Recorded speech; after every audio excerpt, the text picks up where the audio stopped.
মরতে হয় যাও, জান্নাত জাহান্নামের মাঝখানে একটা জায়গা আছে, জায়গাটার নাম হলো আরাফ।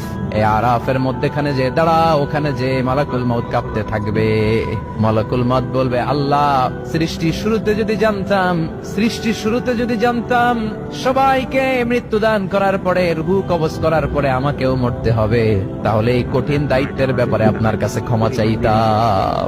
আজকে আমারও যে ভাগ্য বরণ করে নিতে হবে সৃষ্টির শুরুতে, আমি এটা কল্পনাই করতে পারি নাই। আল্লাহ বলবেন, নো টক মুত ইয়া মালাকুল মউত, মরে যা, মরে যাও।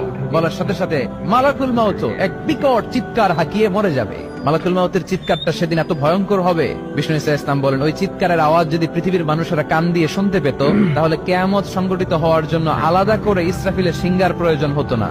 ওই চিৎকারের আওয়াজে প্রতিটা মানুষ কানের পর্দা ফেটে ওই জায়গায় লাশ হয়ে পড়ে যেত।